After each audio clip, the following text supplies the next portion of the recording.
So we're back in the Pats playbook here, looking at the 6-1 even formation. Play we're going to be coming out in is cover 4 quarters. This is some run defense here. This is some run defense. And if you did not catch the video yesterday, go ahead and check it out. It's also out of the Patriots playbook, out of the Patriots defensive playbook. It's out of the 3-4.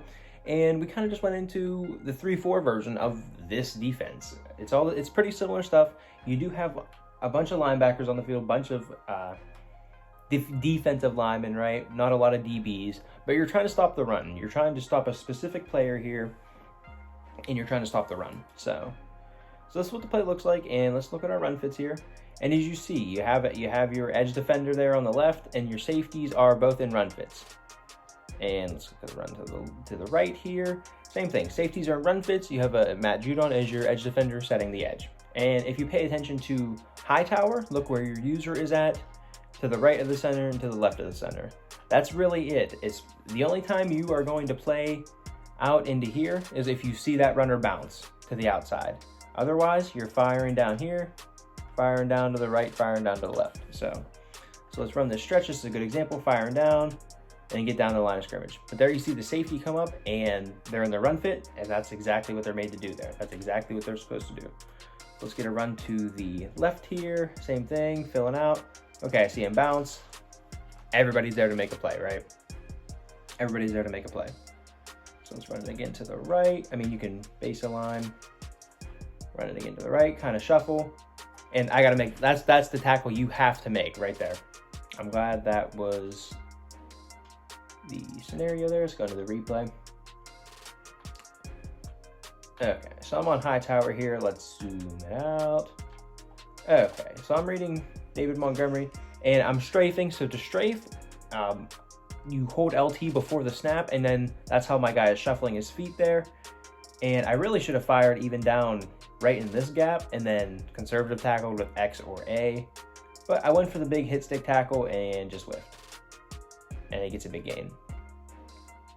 So this is a little bit more user dependent than the 3-4 version of this. The 3-4 version, you're kind of keeping everything contained within the play, and the user doesn't have to do too much behind it.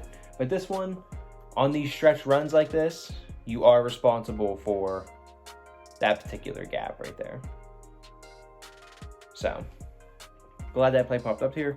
Let's run it to the left. Same thing, shuffle your feet, get down the line of scrimmage, and follow the ball. And again, I mean, there's some fast middle linebackers out there now, so it's not the end of the world that you have to use a middle linebacker. It's more so the guys in zones like Matt Judon, and I believe is that Kyle Van Noy over here? Yeah, Kyle Van Noy. Not like super great. Typically you get one or the other, right? You're getting either a good run defender or you're getting a good drop linebacker that's better in zone. But we're getting some better cards in MUT. Like I said in the last video, that you can kind of play this style of defense more of the game, but it's definitely still not a defense for the whole game, just due to how linebackers work this year. So we're base aligning here, and let's do a run up the middle. Let's do an ISO run here, and again, this is your responsibility to get there. And yes, you see Hightower, you go in for the hit stick, and I trip them up actually.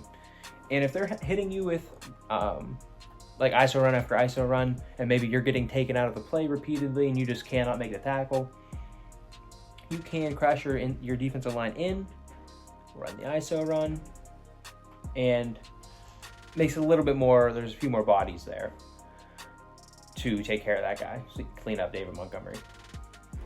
Now let's talk about these abilities here in terms of what we like.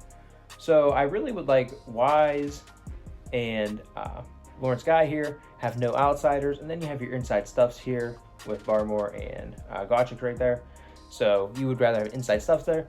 And then, I mean, if you would have like mid-zone on Judon and Van Noy, that would be great. If you'd have linebackers that can drop into zones, have at least mid-zone on them that knocks the ball out if they would get there, if they are fast enough to get there. And then, of course, you have a linebacker here. There's no way to put a safety in or anything like that, any DB there. So you're going to want Lurker on your middle linebacker, typically, if this is going to be a defense that you defend some pass plays with too. Halftime. Just want to take a second to remind you guys to like the video and subscribe to the channel if you are enjoying. I upload every single Sunday, Monday, Wednesday, and Friday with new schemes and ways to make you better at the game. So let's get right back to the video. And of course, this defense is good as well because we went into it before. I mean, you can always double these outside guys, right? And then on the pass play, you're just responsible for the middle of the field, the tight end, stuff like that, right? You can, and then the coverage behind it.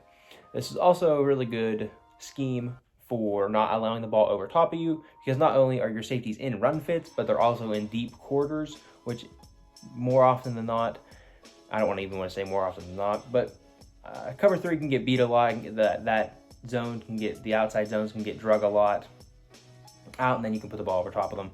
That doesn't happen as much with cover 4 just because you're in, it's 4 guys back there, not 3, right? And they're splitting the field up 25% and instead of 33% each. So it's better coverage behind it as well than cover 3. But overall, this is a good run defense, and more often than not, that's what's going to happen. And we also dropped a nickel 2-4-5 double A gap scheme on the channel out of the pass playbook as well. So then most people, I mean, first drive of the game, first couple plays of the game, they're going to try to run the ball. And if you can stop them on those first few plays of the game, they kind of totally check out of the run game. And then you can just play your lighter sets, play your dime, play your dollar, play nickel, whatever it is you like to do on defense at that point, you can do because you got them out of the run game. And then you also still have them in your back pocket if you would need them to pull out the rest of the game, right? But that's the main thing. I mean, getting them out of their run game is 90% of the battle in this game, because people just, they get down, or maybe the run doesn't work, whatever the case may be, and they just stop doing it. They stop running the ball. So yeah, and then you only have to worry about the pass. They're one-dimensional at that point, and hopefully you can get some stops that way. So yeah, I mean, that's pretty much it for this one. A little bit shorter of a video on this run defense, but it's pretty straightforward though. You're filling in the middle, your guys are doing the rest outside of that. It is a little bit more user dependent on those stretch runs and stuff like that. We will run, let's run a halfback blast real quick. And just to show you there, like you're still, like you got to fill that, but a lot of bodies in the middle. So overall, I do really like this run defense, especially when paired with the 2-4-5 double A gap and the 3-4 odd set out of this. Really nice playbook out of New England there. It's been old reliable for the whole year for me, so been a good book. So hope you guys enjoyed. If you did, go ahead and leave a like, leave a comment, all that good stuff, and yeah, subscribe for more, and I hope you see you in the next one. Later.